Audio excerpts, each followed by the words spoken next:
Welcome everybody to today's webinar by the IEA SHC Solar Academy. Please hold the line and we will begin shortly.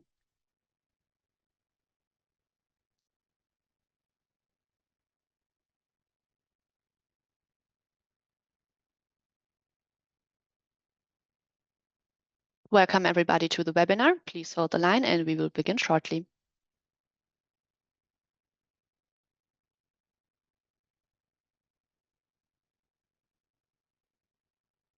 All right.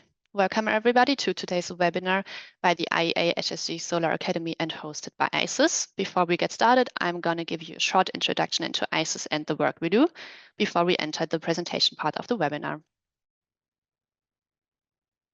So ISIS, who are we? ISIS, the International Solar Energy Society, is a UN-accredited membership NGO. We've been founded in the 50s, and today we have individual and corporate members from countries all around the world. And our purpose is 100% renewable energy for all, used efficiently and wisely. To achieve our mission, we have biannual congresses all around the world. One is called Eurosun, and the other one is called the ISIS Solar World Congress. So you see we've got one coming up next year, and then the next Eurosun is going to take place in 2026. We also have two major scientific key publications, the Solar Energy Journal, which many of you will be familiar with, and our newly established Solar Energy Advances Journal, which is a fully open access journal. Additionally, we provide services such as the webinars, one of them we are attending today, and we have educational initiatives both online and offline.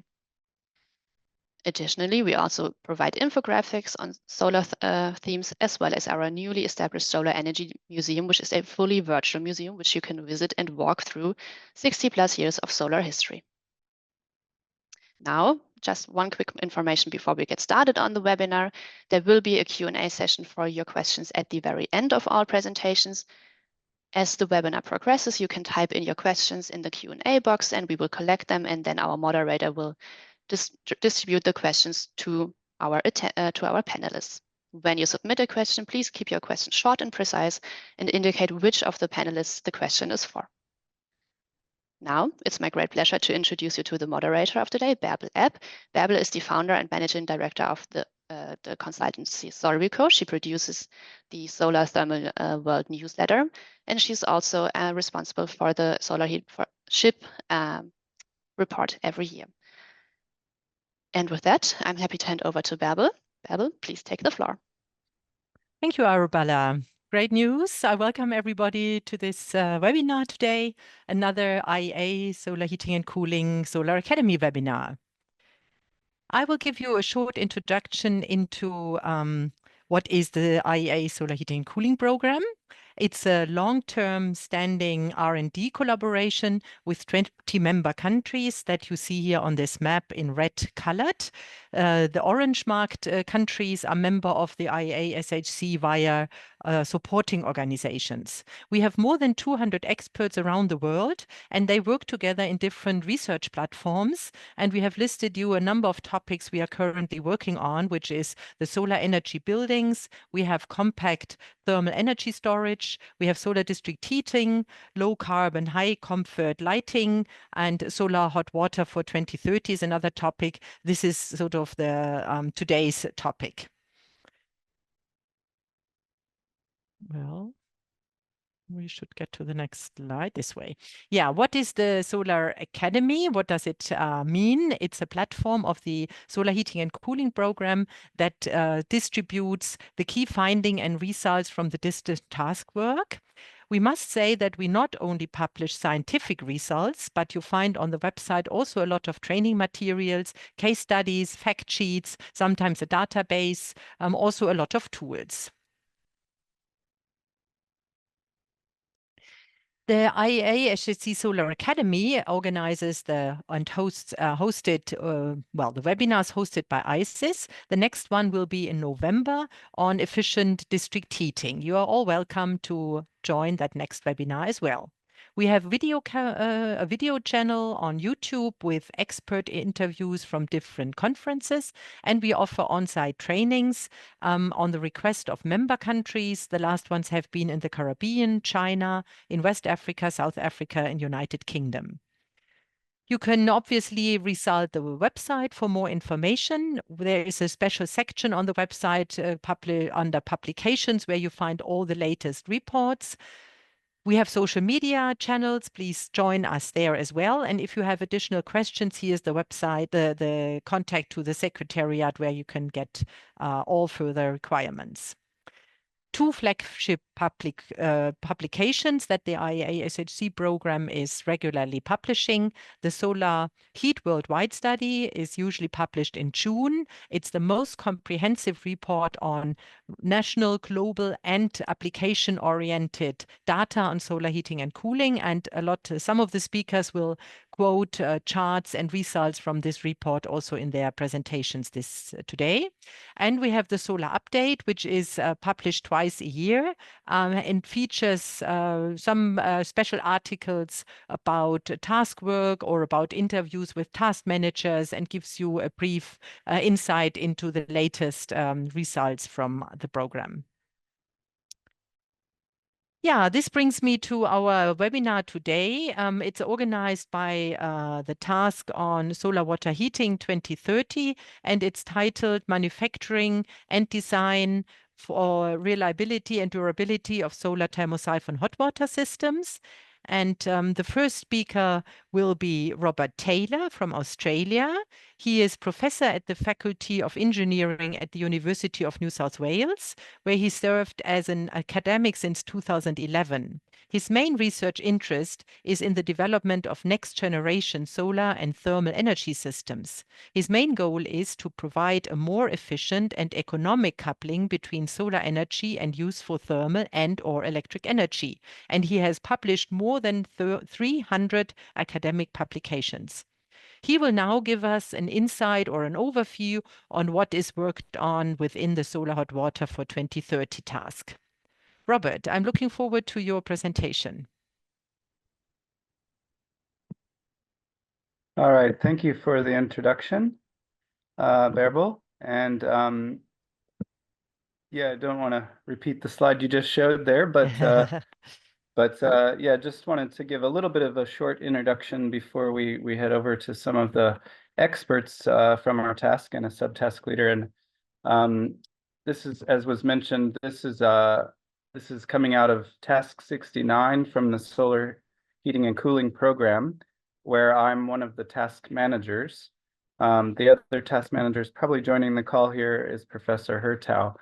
And basically, the point of today's Solar Academy is to discuss some of these issues that we have with thermosyphon systems that, even though thermosyphons have been around for a long time, they still suffer from some issues in some markets. And yeah, hopefully there's some ways that we can think about alleviating these issues through either design, operation, or just general best practices and getting a good fit for the technology to where it's actually installed. And before we get too much into the details about thermosyphons, I'll just say a little bit of the overview of the whole task that we're working on. And there's still an opportunity to join this task, even though we're probably 2/3 of the way through. We have maybe a little over one more year if we extend it to go on the task. And it's basically looking at two technologies. So thermosyphons are the topic of today, but also PV generated hot water. So it's quite an interesting thing when you start thinking about it, because back when PV was hundreds of dollars per watt, maybe even thousands of dollars of watt when it first started, solar hot water was pretty much derived by solar thermal collectors, and thermosyphons are quite a good solution for that because they don't require a pump. But now the times have changed, and photovoltaics are now something closer, definitely below $1 a watt most places, and maybe even 50 cents a watt. And so it's starting to be pretty cost competitive to get your hot water from PV. So anyway, the task is kind of comparing and contrasting these two technologies and thinking about the issues that's barriers to entry and opportunities for further developments in those in both those technologies. So basically, any way that we can get solar energy into our hot water systems. Another interesting thing that unites these two technologies is they don't require a lot of moving parts, and they both can be pretty affordable. So there's some similarities as well. And the task has basically 4 parts to it. The first part, I think Bärbel mentioned, is drawing a little bit on sort of the work that's done by that Solar Heat Worldwide. So it's kind of just data collection of how many of these systems are installed around the world, what's the best practices for them, and like I just mentioned, barriers to adoption. And there's some interesting work going on, which I'm sure will be discussed in the Sol Train Plus program. And in fact, one of the interesting things in that's sort of associated with that is a test where they compare side-by-side thermosyphons to PV to heat systems at the Namibia University of Science and Technology. The second subtask in the task is about thermosyphon hot water systems. And then I think we'll probably discuss quite a bit of that today, but another part of it, which we won't discuss today, but you can get involved in if you're interested after today's session, is looking at energy savings and greenhouse gas reductions and things like that. And I think there's still quite a bit of work that can be done on these systems. I should also mention thermosyphon systems. For those who don't know, they look a little bit like these 2 pictures that are at the top of this slide, where you have the hot water tank above the collector, and they come in kind of mostly, for the most part, 2 different flavors. One is the flat plate collector, and one is the evacuated tube collector. And in both cases, as the water heats up, it expands, and that difference in density causes the hot water to rise up into the tank, and then the cold water from the bottom of the tank falls down into the collector, and you get a nice natural circulation there, and that's why you don't need a pump. And then, of course, from that tank of hot water, you can extract water and bring it down into your house for your washing dishes or cooking or taking a warm shower. In the third subtask C, we're thinking about these PV hot water systems. And some of the interesting ongoing work in there is we've done some surveys. We've been identifying some of the emerging technologies that are coming in around the world that are getting installed. And it's kind of a nascent market right now, but it's really set to grow a lot. There are ways to use your excess photovoltaic electrons. Instead of exporting them to the grid, you can put them into your hot water system. There's ways to directly put the electrons into the hot water. And then, of course, you can think about if you have just PV electricity on the grid, you can put that into your electric water heater. And an interesting thing about PV systems is it also can help the grid and balance the grid. So I'm sure some of you may know about this duck curve, which is the most famous animal in solar energy. And the duck curve happens whenever you get more and more PV on the grid.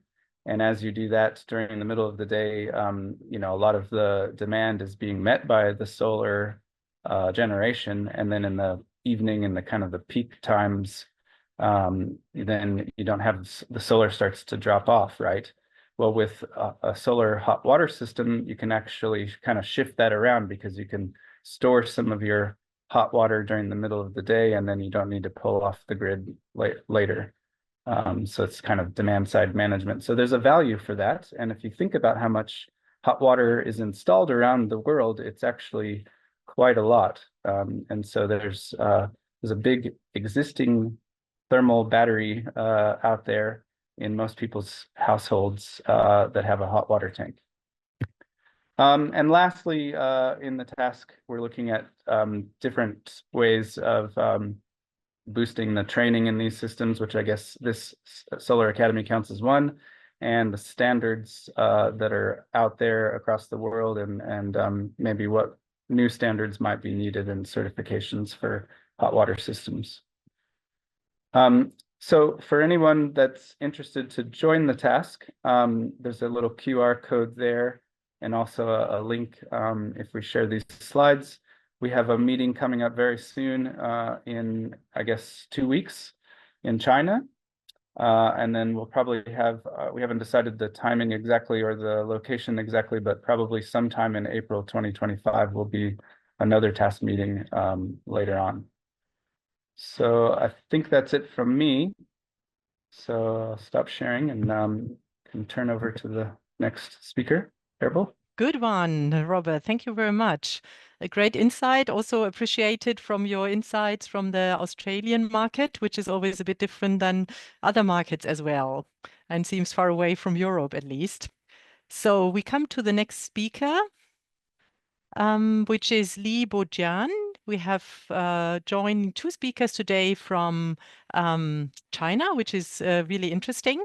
He is a researcher at the Solar Energy Application Center of the China Academy of Building Research since 2014, and he's professor since 2021. His research focuses on solar thermal applications and energy efficiency technologies in buildings. He holds a PhD in HVAC, and he also contributes to the national R&D program, which is titled Key Technologies and Demonstration on Zero Carbon Building in Solar Energy-Rich Regions. He will talk today about a special topic, which is called Initial Results of Failure Modes and Greenhouse Gas Reduction from Thermosyphon Systems. Li, I'm looking forward to your presentation. Okay, thank you, Bevel, and I will share my screen. Okay. Perfect. Okay. Hello, everyone. I'm Li Bojia from China Academy of Building Research.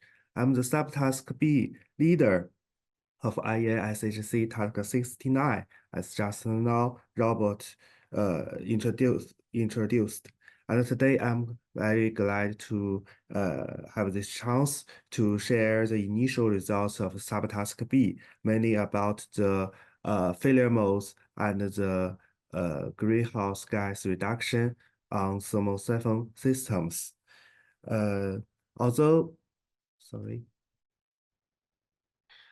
today's PV water heater got great advance, the thermosyphon systems has also represent the majority of installed solar hot water systems.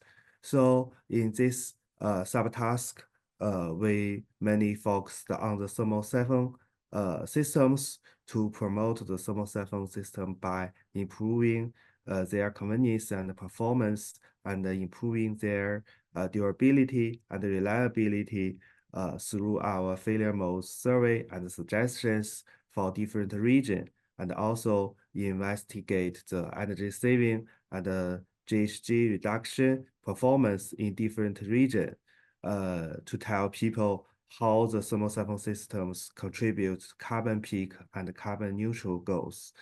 The first part I want to share is about the durability and the reliability survey of our subtask. With Rudy and Julimo and SolarTrain experts help, we have investigate and surveyed some failure modes, mainly from the Africa and South America region, and we divide there are 12 failure modes, and we divided them into 2 categories. First is design and installation, and the second is operation. For the design and installation, it's all it's about the incorrect mounting and wrong position and missing insulation, and some other wrong position or designing not very good, not very well designing. And for the operation is about the leakage, antifreeze, and unsuitable control, corrosion, and especially in the South Africa region, we found the poor water quality has some impact on the solar thermosyphon systems. There are some examples. For first is the incorrect mounting support for components, and this picture shows incorrect mounting, and the wrong way of installation of these systems would lead to a roof breaking that will damage the roof and lead to water leaks in the roof. Also in our report, we give the correct mounting method. And the second is the wrong positioning or installation of vacuum breaker. This picture shows an example. There is no thermosyphon loop in place to prevent backflow out of the tank in case there is no sufficient cold water supply. So if there is not enough water supply, the water in the tank will drain and make the tank empty when we use the electrical heating element that will cause problem. And the third example is missing in solution. This is very simple. In this pipe, we don't have a solution that will cause extra heat loss and make the performance of systems become not very good. And so at the same time, they must use oversizing systems. The third example is corrosion. For the frequent deterioration phenomenon that has been detected in equipments that fail prematurely. Also, we could see this cracking make the durability problems for the thermosyphon systems. All these failure modes is not we cannot include all the failure modes in today's presentation. There are several other failure modes. We also have been detected, and we give some suggestions for different failure modes. But after all, we raised some suggestions for the total systems to cover different stages of thermosyphon systems, including design, production, installation, operation. Because we found many failure modes is caused by different reasons. But if we want to avoid these failures, we could go this way. First is to improving the standards and guidelines to give the system a better design and basic performance. In China, about 20 years ago, there are a lot of problems for the thermosyphon systems, but now we rarely heard some problems for the thermosyphon systems because the Chinese standards have been improved a lot, and they could maintain. They will give a basic performance requirement for the product.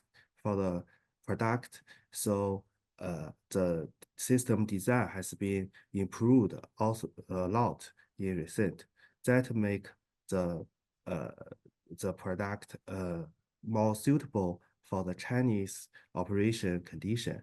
The second is to improve the testing and certification that will improve the product quality and make some, for example, the corrosion phenomena could be avoided. And the third one is the training and qualification. Many failure modes occurred because of the incorrect mounting and operation. So if we could train and if we could train the workers to who install the system, or who will operate or maintain the systems.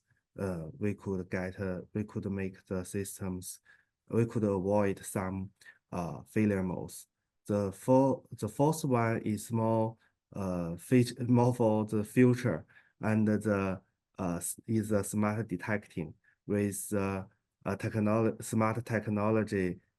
We could install some smart sensors to monitor the system's operation and give the warning before the failure occurred. Maybe that will be happened in the future.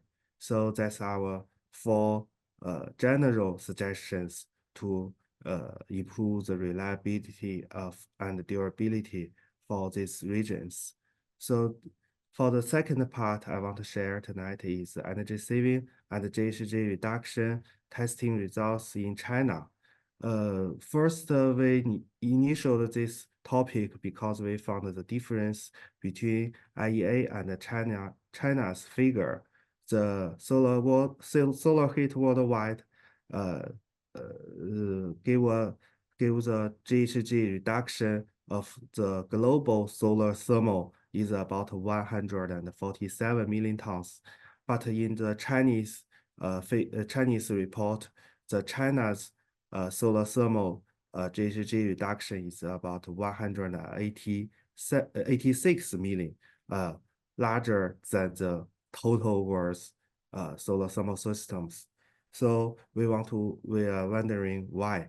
There are a lot difference between China and Europe and other countries may cause this difference in the greenhouse gas reduction of these systems. For example, the system type in China, this type of compact system is the most popular, and the hot water demand, the high-rise department building is more popular, and that may cause some difference of global for greenhouse gas reduction performance in China's solar hot water systems.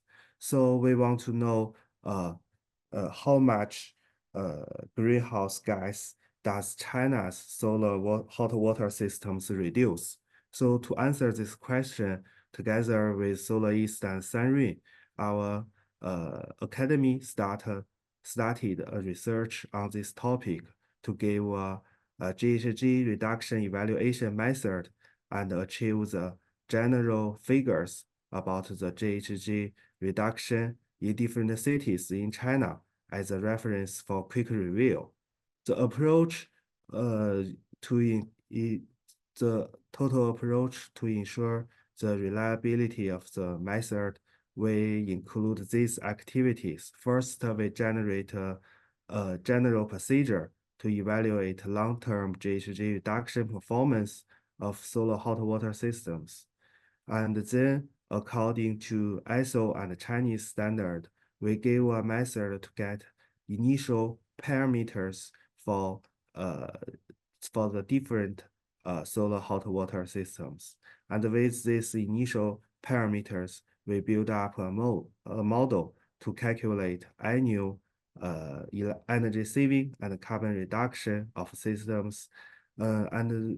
We got this result, and to verify this result, we built a long-term testing field, and use the long-term operation data to verify the model results. And for the last, we simulate the GHG reduction of systems in different cities in China with our models. So this is a general procedure. First, we get some initial parameters such as heat gain, heat loss, and output water temperature curve. We use ISO 94592 as the main reference. But for the most popular system, the compact system in China, and the drain water temperature remains same when you as no cold water added when the water have been output from the tank. So we use the Chinese standard. 18708 to testing this type of systems and get the initial parameters. The second is calculate the annual energy output and saving with simple software. And this software could calculate the daily energy gain. And the method is similar to ISO 9459, just be modified to suitable for the compact system. And the third is to convert the annual energy output to carbon reduction. We use the electricity water heater as a reference system. So the carbon emission factor of electricity power in China is used to calculate this reduction. And this is a verification there was a newsletter in the IEA SHC website for to introduce this testing field. And this testing field was established in Jiangsu province with help of Solar East. And we tested a lot of type systems, including the Thermosyphon systems, heat pump systems, PVT systems, even PV hot water systems. But in this research or this subtask, we use this type and this type and this type to verify our model. And this type is a compact system. This type is a closed system, mainly used in the balcony of high-rise building. This is a result of verification. And for the first part is a compact system. And for the second is a pressured system. As I just told, this type of system usually used in the balcony of high-rise buildings. And this type is usually be more popular on the rooftop of buildings. So you could see the average daily heat gain of the compact system is larger than the pressure system because because the collector slope is much better for this type of systems, and the solar irradiation on the rooftop is much better than the balcony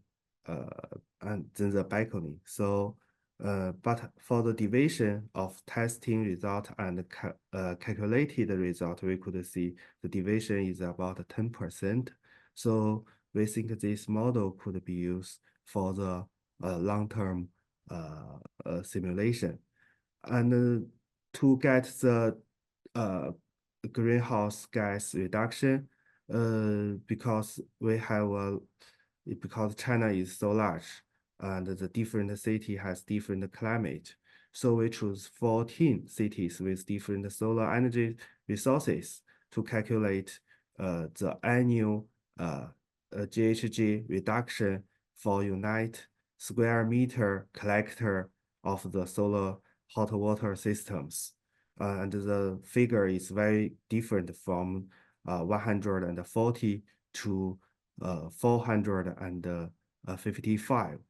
But to get an average for China, we use the population for different regions because the solar hot water system is so popular in China. Maybe almost every single family have this type of system. So the more people, more solar hot water system. So we calculate the average GHG reduction by weighting the population of each region and get the average figure is about 490 kilowatt hour per square meter collector, and the average GHG reduction is about 284 kilogram per square meter collector.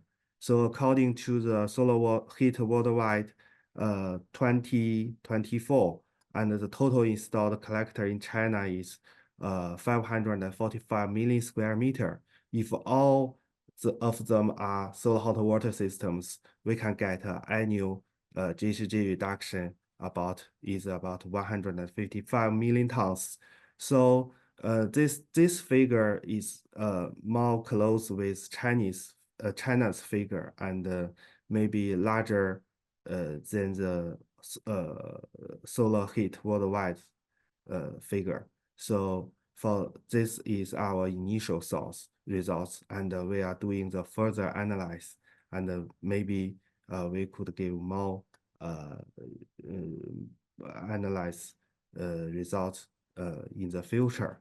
Okay, that's the main part. And for advertisement, we will have a meeting, as just Robert said, in this October, and the IEA SHC task meeting will be October 11th.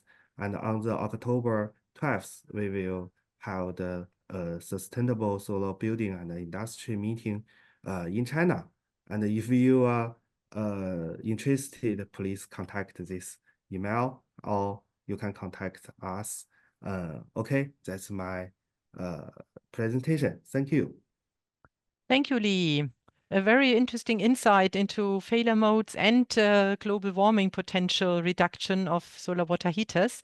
We have already some questions. Thanks for typing them in, but we will have a Q&A at the end. So feel free to go on typing in your questions. We have a next speaker also from China, a very well-known long-term in our industry. It's Chiao Quintai. He's Chief Engineer of Solar East Group, which is China's largest manufacturer of solar thermal products. They have different brands, including Sunrain, Mikoe, Sakon. He has been engaged in the technology development and product optimization of solar water heaters and systems for over 20 years. And he supported the development of more than 30 national and international standards and initiated more than 40 patents. So a well-known specialist in our sector. His speech today is about development status and future trends in solar water heating in China. So Chiao, the floor is yours, and we are a bit over time already, so keep the time, please. Thank you.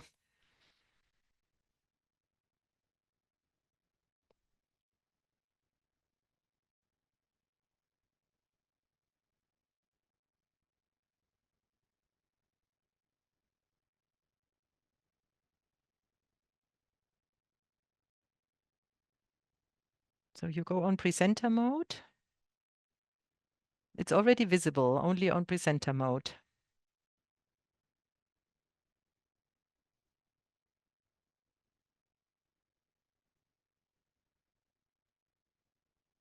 No.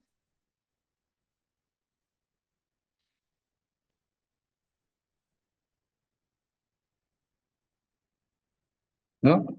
Hello, everyone. No. It's okay? Yes, Can you see now. my screen and hear my voice? Yes, now you have to choose presenter mode. Which will. Okay. Yeah, that's it. Perfect. Super. Go ahead. Hello, everyone. Thanks Baba's introduction. My topic is current situation of solar water heater in China. Mainly, I focus on the Thermosyphon systems. Actually, based on the Solar Heat Worldwide 2024, you can find in 2022, China new installation is account for 66% of global new installation of solar collectors. And the total installed capacity in Chinese market until 2022, it account for 73% of global total installed capacity. So no any double. China is the world's largest market for solar thermal utilization. But when you notice this figure, you can find there are one very important the year is 2013. This is for the global market, but mainly it's because the Chinese market. This figure shows the Chinese market and European market. The blue line is the European market, is more stable. But for the Chinese market, the yellow line, you can find before 2013, Chinese solar thermal market grows very, very fast. But after 2013, the market is decrease is also very fast. So we usually said in China, we said 2013 is the water sales year for Chinese solar thermal market. And in China, the main product is the very typical solar thermosyphon water heater with a vacuum tube. And the principle is very simple. When the vacuum tube absorbs the solar energy, will be heat the water in the tube, and the high temperature water will go up, low temperature water will go down. So we will heat the water in the tank step by step. And we're going to talk about the reason for the rapid development of the market before 2013. But there are so many discussion and even argument. But for my personal opinion, I think maybe there are some reason below. The first is before 2000, Chinese urbanization rate was very low, only 35% in 2000. That means around 2/3 of people living the countryside. And during that time, most of people bath in public bathroom, but people want to bath in their own house, So energy supply also inadequate. There is no natural gas supply in the countryside, and the electricity grid is also very weak. Even in large and medium-sized city, the gas and electricity supply are insufficient. So at that stage, solar water heater were almost only products to solve the problem of bathing in the home, especially in the countryside. And in rural area, the solar water heater are the most important products after TV sets. And in the city, the first things after people buy an apartment is to occupy a spot on the roof that can be installed with solar water heater. And sometimes the location of solar heater needs to be purchased additional. It's difficult to find the place to install the solar water heater. And also, Chinese government also has some incentive program to encourage the people use the solar water heater. So before 2013, the market increased very, very fast in Chinese market. The reason for the market declines after 2013, and also because the urbanization rate in 2023, the urbanization rate is 66%. That means most of the inhabitants live in city, and all the energy supplies become better and better, and very plentiful, especially in the city. And even in remote rural area, electricity supply have improved very quickly. I think China has a very strong power grid for the electricity. And also in the city, there are more and more high-rise buildings replace the original ground floor building. And for the high building, there will be no enough space on the roof to install the solar water heater. And for the high building, too long hot water pipe affect the user experience.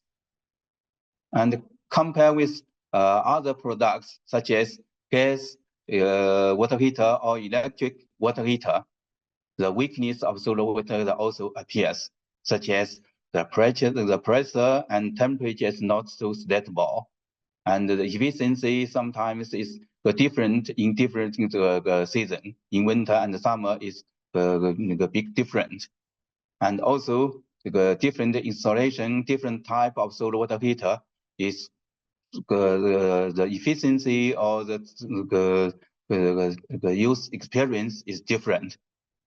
And also the initial investment of solar water heater is also higher than the gas or electric boiler. Another very important reason is the annual price for Chinese householder are very stable, such as for the electric price, now the price nearly the same as 30 years ago. That means 30 years ago, when people purchase a solar water heater, you can tell them, okay, 1 year the solar water heater can save 400 to 500 RMB per year. And okay, people think, okay, this is a good product because can save very good money. Nearly with 400 to 500 RMB means nearly 1 month's salary. But now, if you told the people install the solar water heater can save 500 RMB per year, we take no care about this because this is only this. And also the government incentive have also shifted to photovoltaic, wind energy, and other industries that can bring more industrial output. So this caused the decrease of the solar thermal market. But another is things is in China, the main product of solar thermal is different from Europe. In China, the main products is vacuum tube solar collector, but in Europe is flat plate solar collector. Actually, China has all the products and technology related to the thermal utilization. Why the vacuum tube is more popular than the flat plate collector? That is because the market development strategy is different. The initial Chinese water heater market customers are concerned about economic rather than the comfortable. And the vacuum tube Thermosyphon solar water heater have so many advantages during that time. That is a reasonable price, simple installation, easy after sale, and wide application area. Yeah, even in North China, very cold weather, the vacuum tube solar water heater can work well. So it's very suitable for the Chinese market. However, the production process of vacuum tube is complex. Especially is accounting for the production of borosilicate glass tube must be continuously produced, which is only suitable for the large enough area of the single market. If the single market is not huge enough, it's difficult to produce the vacuum tube. Such as the cone, the lifetime of the cone is around 3 to 3.5 years. That means during the 3 years, the product line cannot stop even 1 day. So this is the market should be huge enough. And the vacuum tube is suitable for non-pressurized Thermosyphon solar water heater. If the vacuum tube is used for pressurized solar water heating system, the price will rise significantly, which affects the promotion of vacuum tube collector in the market of pressurized products. This is why in China, the main product is vacuum tube collector. This is a process for the vacuum tube, the glass tube, and vacuum tube. Another point, in 2022, the flat plate solar collector account for around 27 of new installation in China.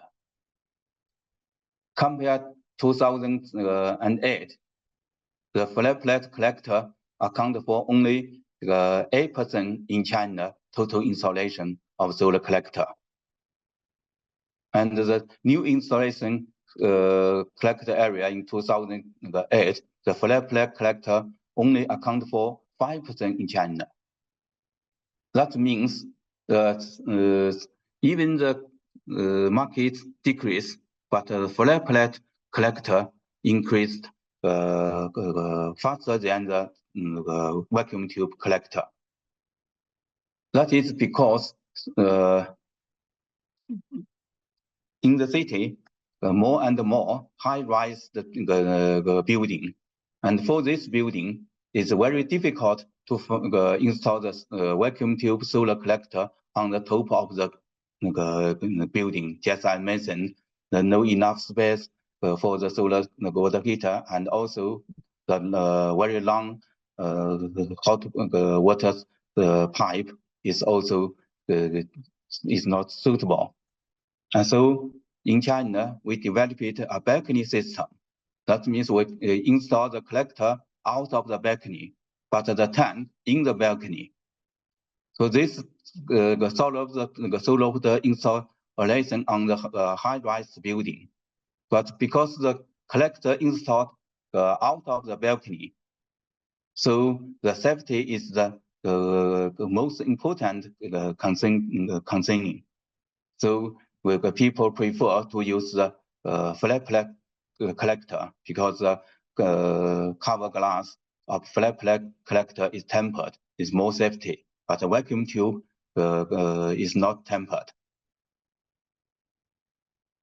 Another reason is for the growth of flat plate collector is due to the reason of economic development. Customers are more concerned about the stability of the hot water system and the comfort of use. So more and more customers are more willing to choose the pressurized hot water system, especially for the industrial process heating and the space heating, the large scale space heating system.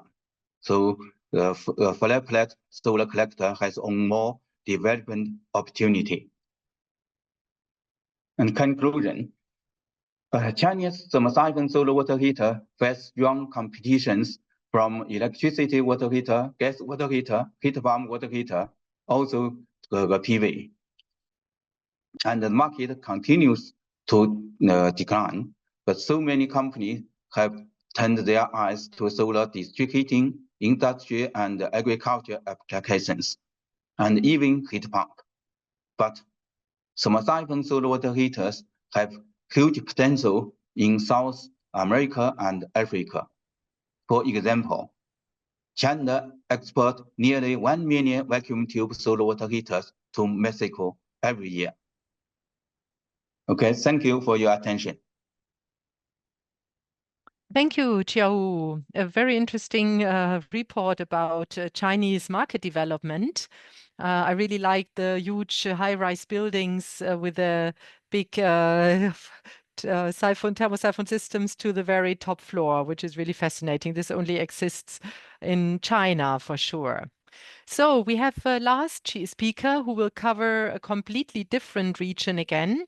Thanks for that, Rudi Moschek. He is Senior Engineer at the Austrian Research Institute INTEC. He has over a decade of experience working with solar collector systems for solar hot water in Southern African Development Community, SADC in short, region, which is the Southern African countries. He was involved in a lot of field visits and installation and trainings in the SADC region, and he will give us a very detailed insight into the current situation and development in this part of Africa. So, Rudi, I'm looking forward to your presentation.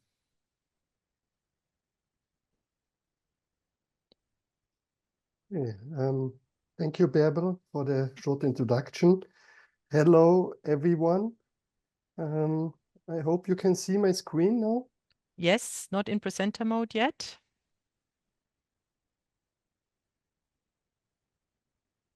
Perfect. Okay. Thank you again. Hello, everyone. My name is Ude Moschik, working with AE Intec. And as Bärbel has mentioned, we are working a long time in several continents, but our main focus is Africa. There we are working in our SolTrain project. SolTrain is a regional project in 6 partner countries, and we have several partners in these countries assisting us and doing our activities and work.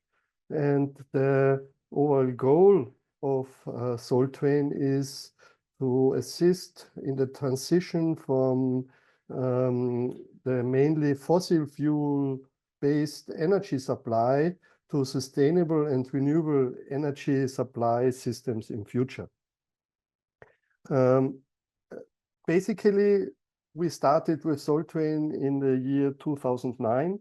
We are at the moment in, let's say, the 5th phase, the SolTrain Plus phase, going on from January 2023 to December 26. So we have still some time to go. And what is our approach? What is our concept in this project? We have on the one side a lot of training activities. We do research and development. We have a lot of awareness raising topics.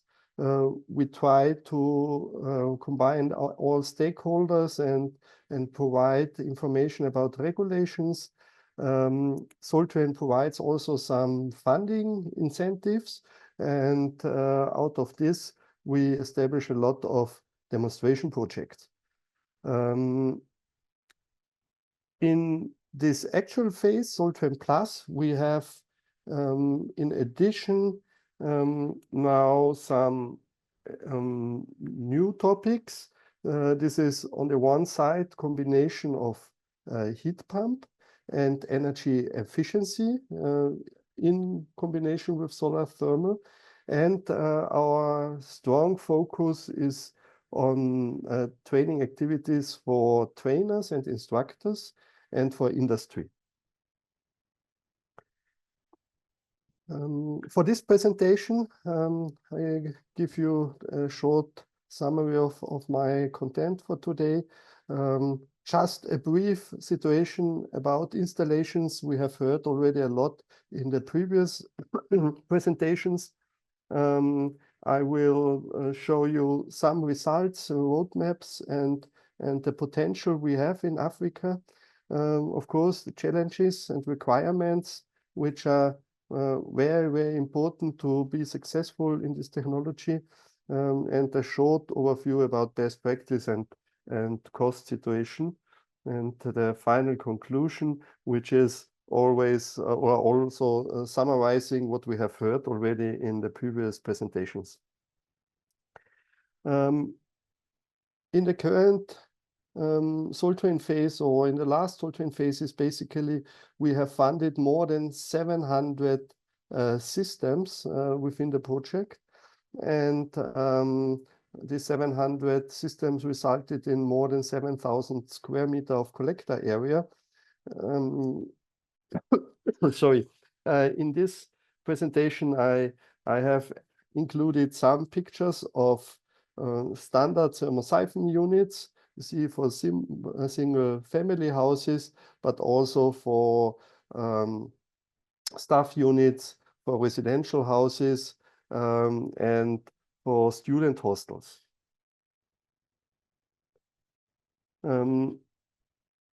In South Africa, as mentioned also before, there's a big trend also going to PV to heat. So You see here the number of installations, which was increasing rapidly the last 3-4 years. So having installed more or nearly 10,000 systems in 2023. And of course, this market with lower PV costs will for sure become more interesting in the future. On the other side, when we have this available data analysis by Solar Heat Worldwide report, where we cover more than 70 countries in the world and are able to compare the yearly installation and the all necessary market data for this technology. We see, especially in Africa, in the sub-Saharan region, we have about 13 countries, but still Africa also here is somehow a black continent. A lot of countries are not really delivering data for this yearly report. So also here we have to look forward how we can improve here to get also information about installation in the other countries.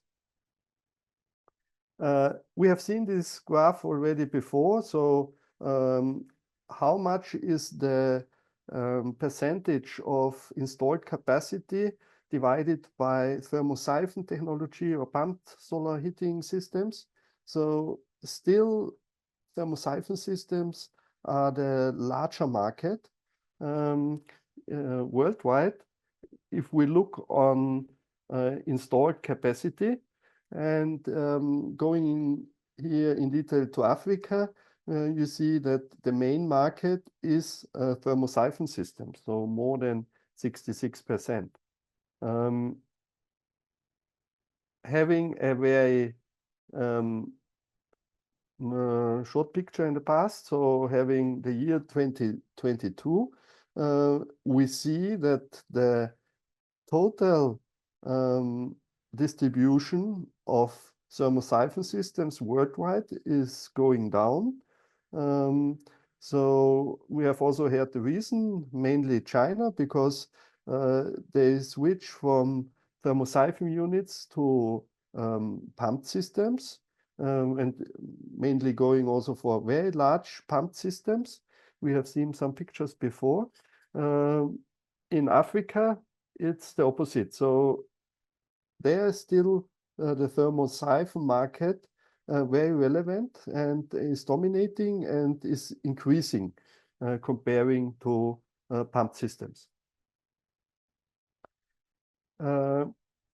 One main aspect in our SolTrain project was also to give a guideline how do different countries reach certain goals, and therefore we have established in many countries our solar thermal technology roadmap. They are available. Unfortunately, I have not put here the link, but they are available under our SolTrain website. And in this solar thermal roadmaps, every country has set their own targets, how much square meter, how much capacity they want to install by 2030. As an example, this is somehow the vision of Zimbabwe.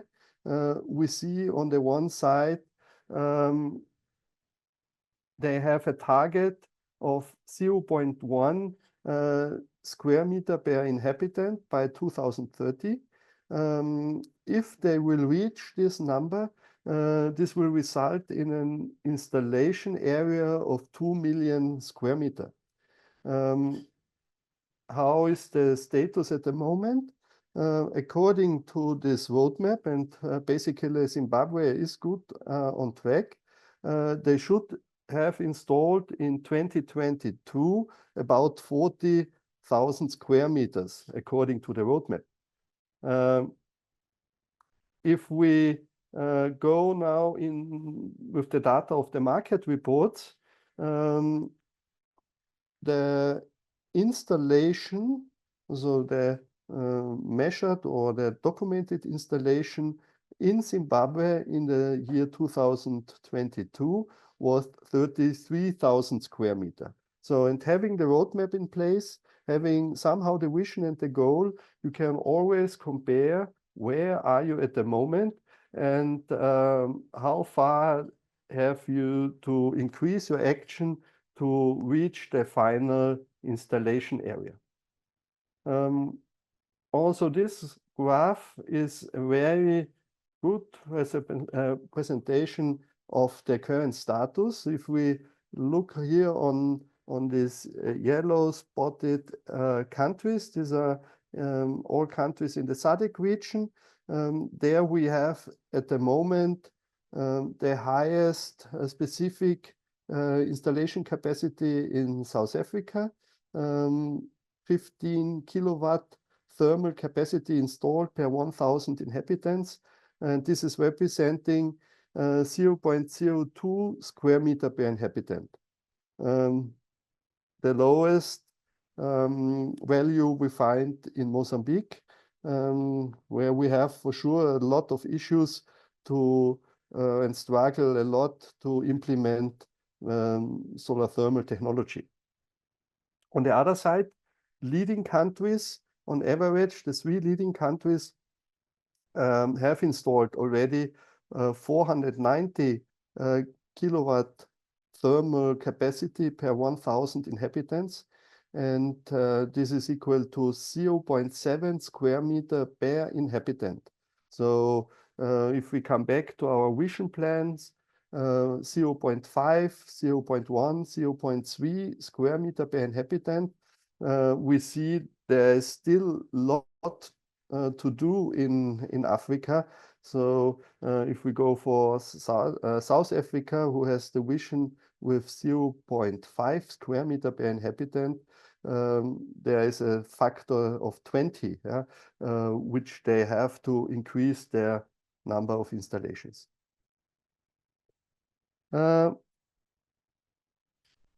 What are the challenges? And we have heard already today some of these challenges which were also occurred in China 20 years, 10 years ago. So on the one side, especially in Africa, there is no certified body. There's no clear standards available.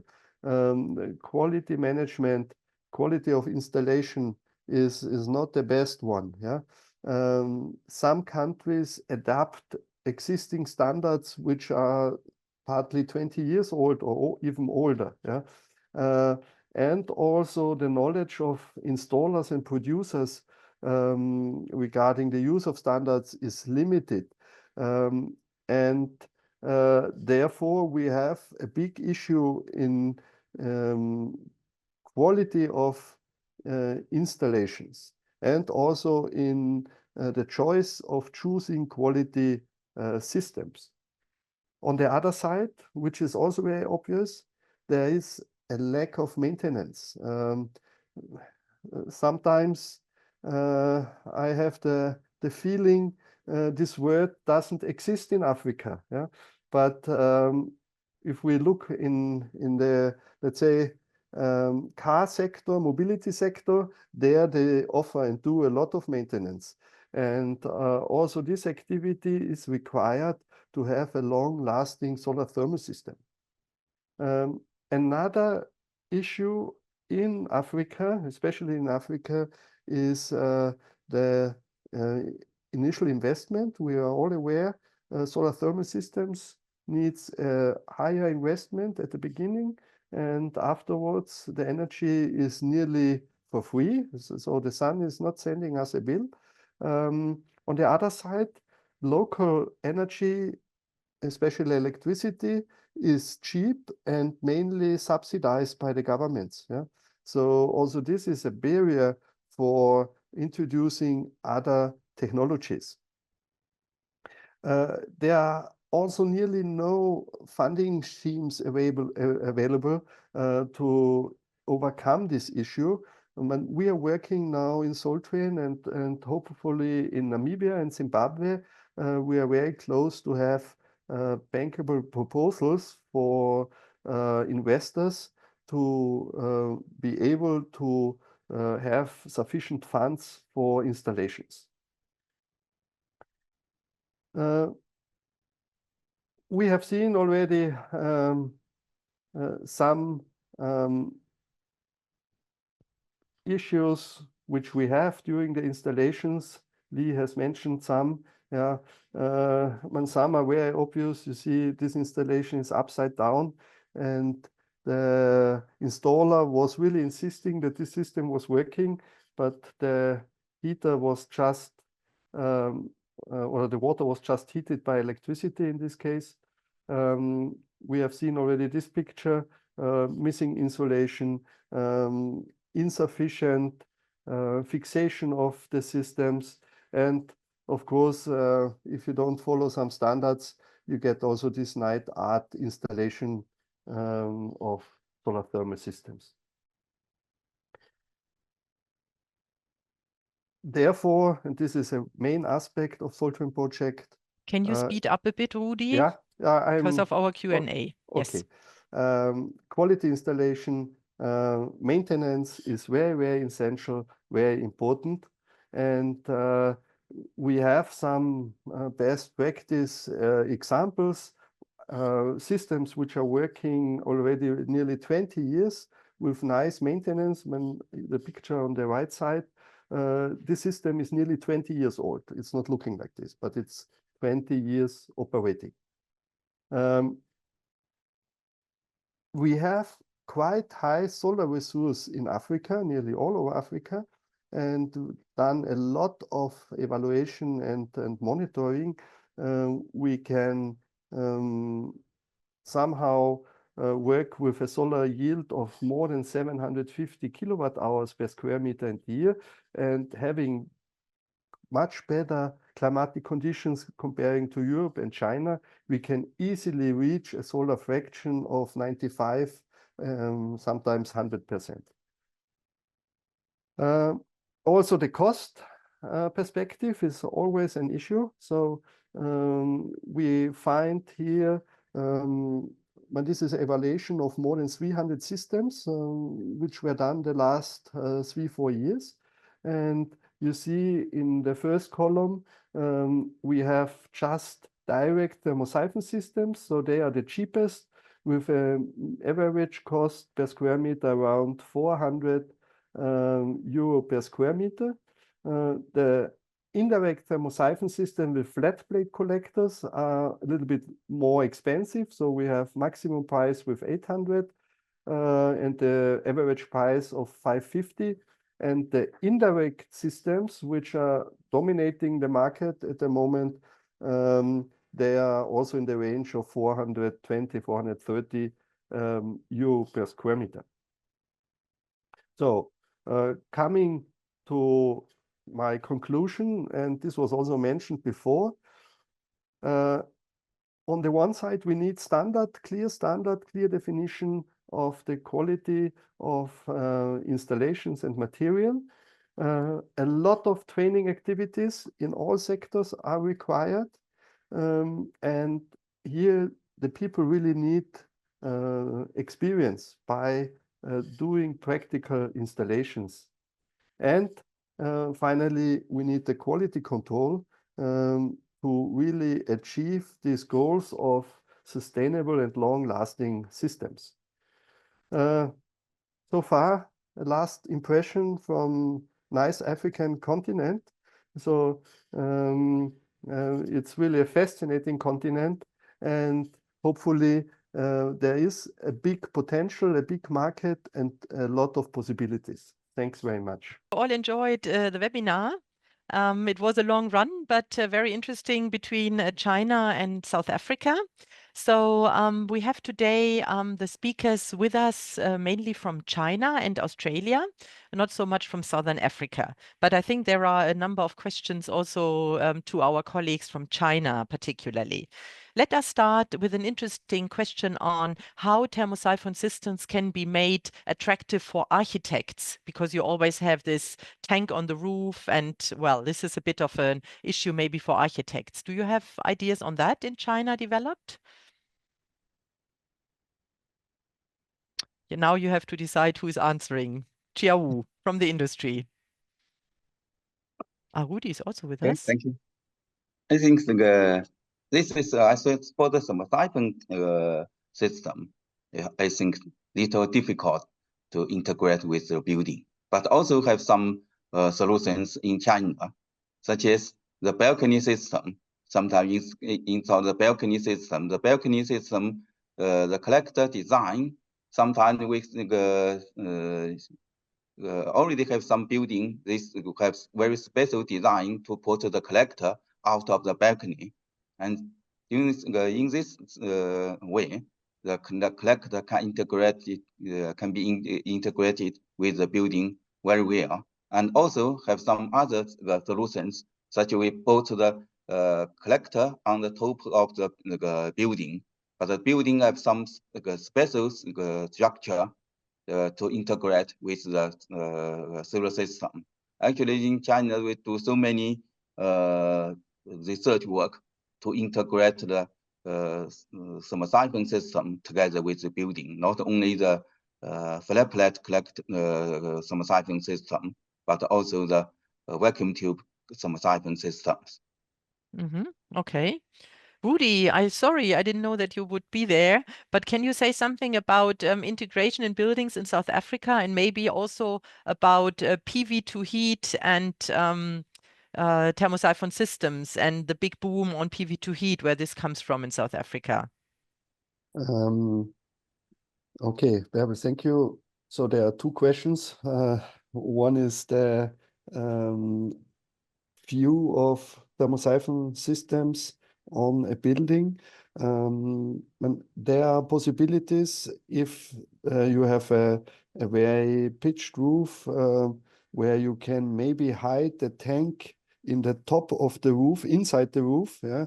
And if there is enough space for the collector placed lower than the tank, this is an option how you can somehow hide the tank, and this has also other benefits.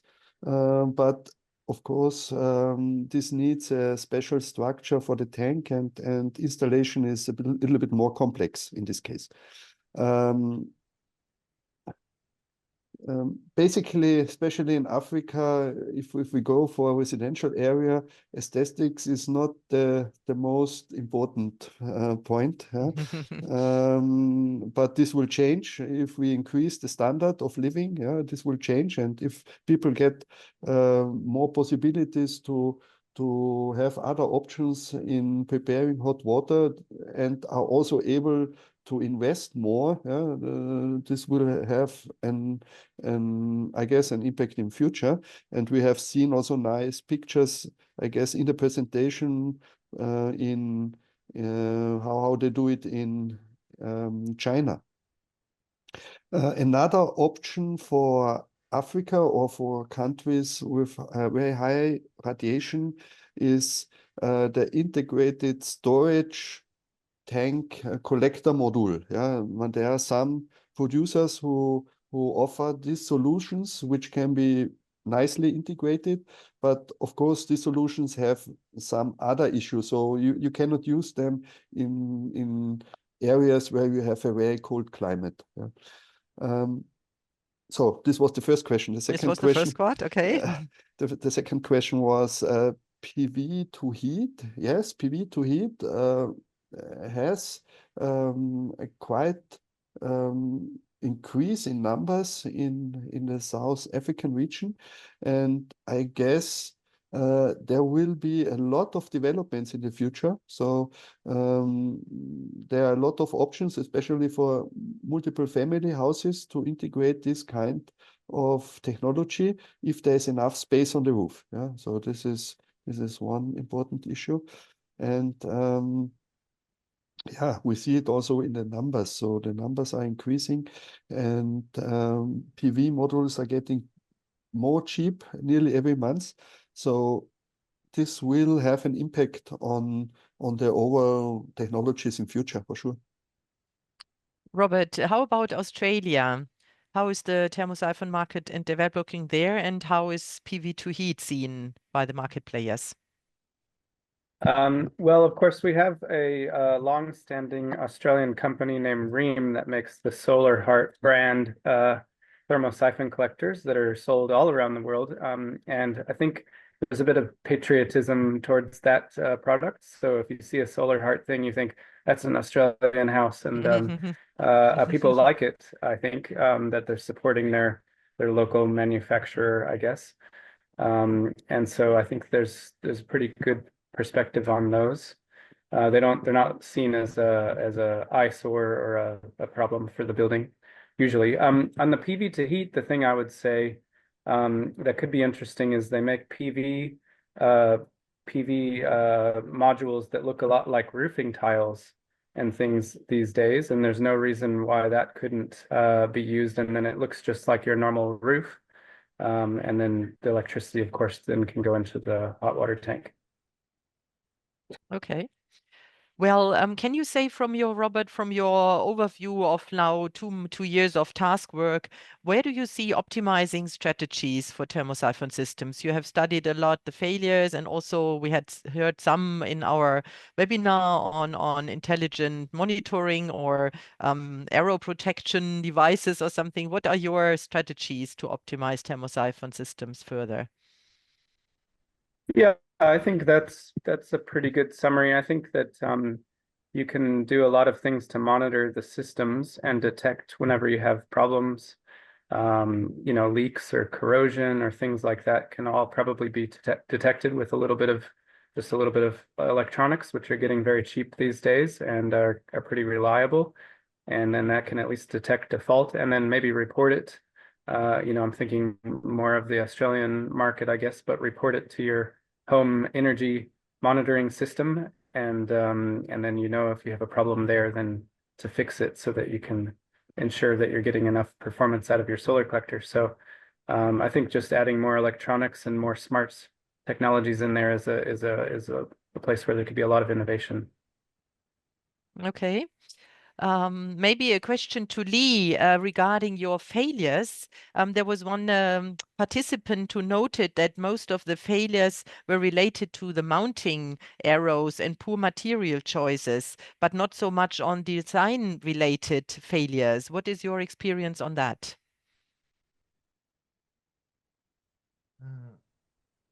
Sorry, can you hear my voice? Yes. Okay. I think for the design failures, I think in my experience in China, there is rarely heard about the design failure because the thermosyphon systems is simple and most popular in China and used for more than 20 years. So if there are some small problems cause failure, small design problem cause the failure, all the problems has already solved in recent years. So and also in China, the standard has a basic requirement for the thermosyphon system performance and reliability and durabilities. So if they want to sell, if the manufacturer want to put a new model of the thermosyphon system, they must be tested and the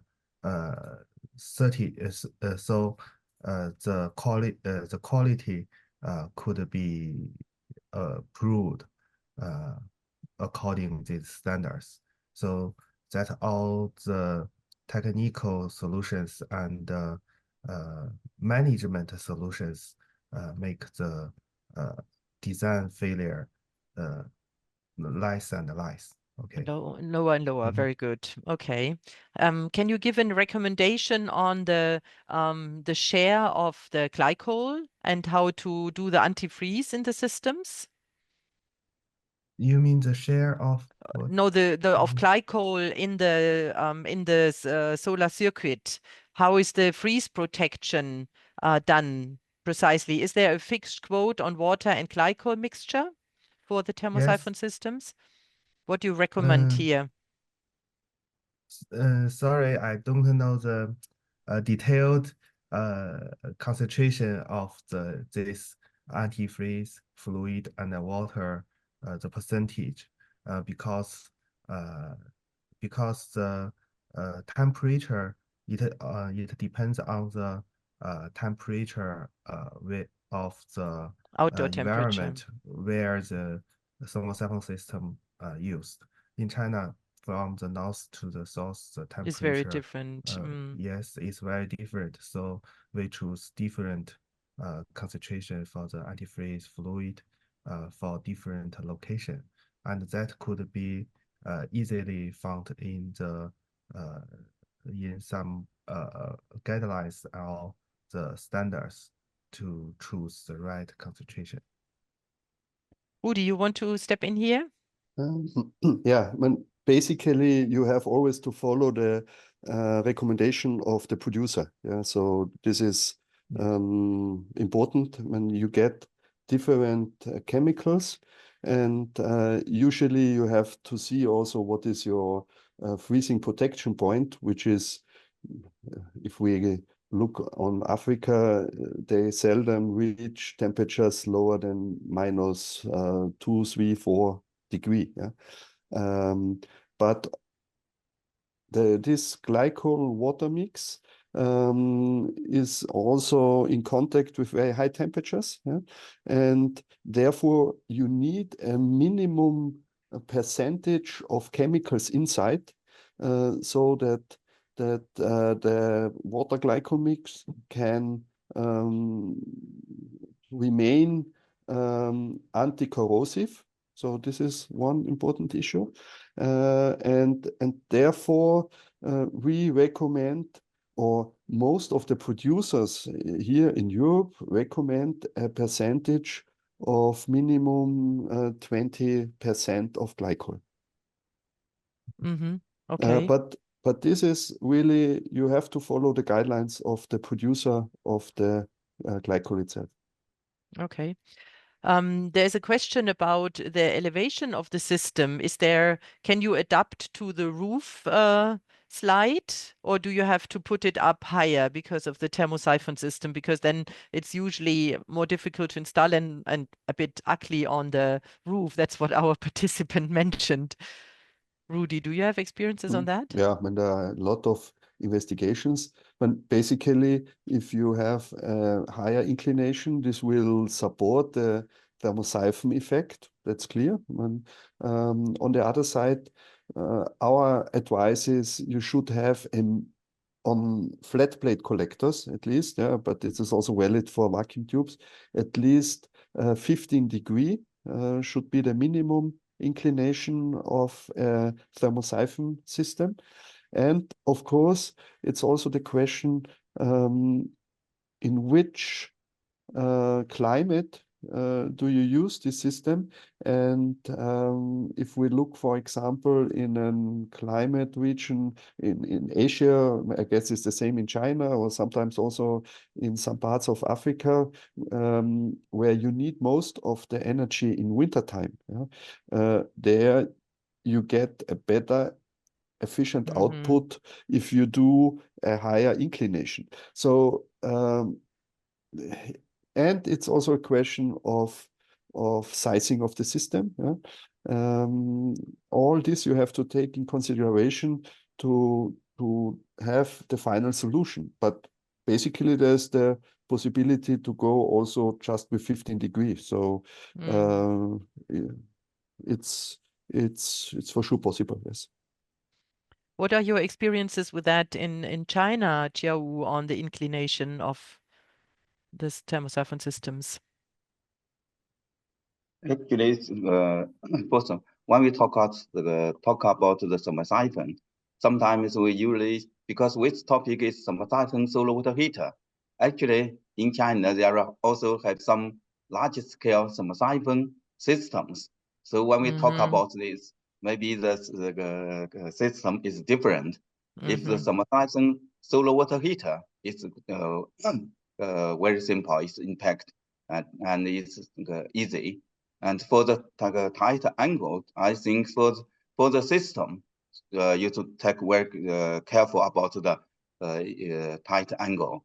That is, the tight angle is higher, the circulation is better, but the efficiency is also depending on the angle. The install angle is in different location. You should be different.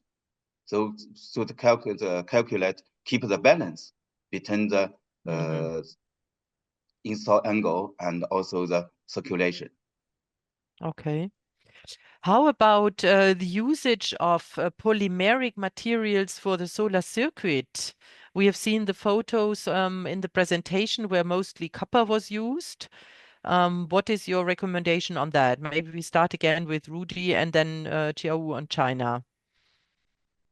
Yeah, I mean, of course, this is an interesting question because a lot of technologies are using polymeric materials.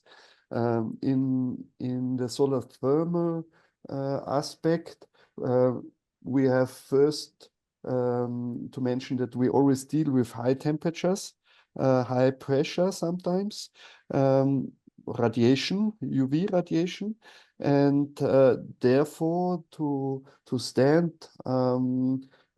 these three main aspects, metallic material has advantages.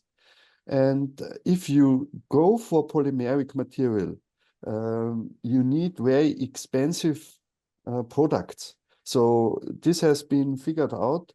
If you really go with polymeric materials, they are not cheaper comparing to metallic ones. Yeah? And on the other side, it's the question, how long should a system operate? Yeah? If you go for high quality, Robert has mentioned an Australian company, this system can last for 20, 25 years. Yeah? So if you use It's polymeric doubted. material, It's a I doubt. guess it's not possible to come in line with this length of duration of standability. Yeah.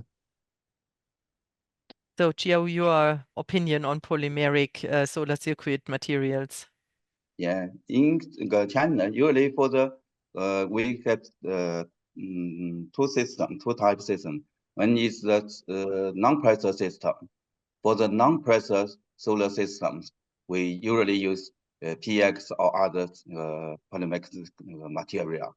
But for the pressurized system, we use the metal such as copper, stainless steel, or even just the galvanized pipe. This is also depending on the size of the systems, such as for the small solar system for domestic use, such as a split system. We put the collector on the roof and the tank in the bathroom or on the ground. And then because this is a small system, and then we usually use the copper pipe, because the overpipe diameter of the pipe is very small, only 12 or 15, that is enough. So the price is not very expensive, even we use the copper pipe. But for the medium size, such as several hundred square meter, that is for this size, we usually use the stainless steel. It's bigger than several hundred. Sometimes we even use a galvanized steel, because if you use copper or copper pipe or stainless pipe, that will be very expensive because the diameter, the distance, everything. Such as for the large scale solar system, such as the projects in Tibet, usually it's more than 20,000 square meter. For this system, we just use a steel pipe to reduce the cost. So you just think about not only the quality, the lifetime, but also the economic. Okay. Thank you. Okay. Maybe my last question, because there are no more new questions, to Lee. When can we expect the report on the failure modes? Because you are subtask leader within the task on solar water heating, and you will draft, I think, a report on where the different failures are nicely documented and solutions are proposed. When can we expect that report to be finalized? We are now the finalization is on progress.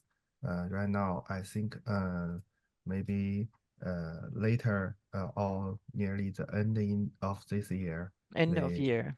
Okay. Okay, we will submit the report to the IEA SHC. Okay. Good. Maybe Okay. that will be published on the website. On the website then. Yeah, exactly. There's always one section on East Task website where you find all the publications, and the different reports which are coming up in the last year will be always published there. Okay, thank you so much. This was an interesting Q&A. I hand back to Arabella for the final words, and thank everybody and thank our participants as well. Yes, thank you very much, Robert. Thank you very much for the attendees and the panelists who join us. We will close out this Q&A session now. The presentations will be made available on the ISIS and on the IEA SHC homepage in a few days, as well as the recording, the one from Tuesday, and also the combined one from today. So the broadcast webinar that you saw, as well as this live Q&A session, they will be cut together and made available. For our other questions, you can reach us via email, and thank you for joining. Bye-bye. Okay. Yeah, Have a nice day. Thank you very much. Okay, bye-bye. Bye-bye.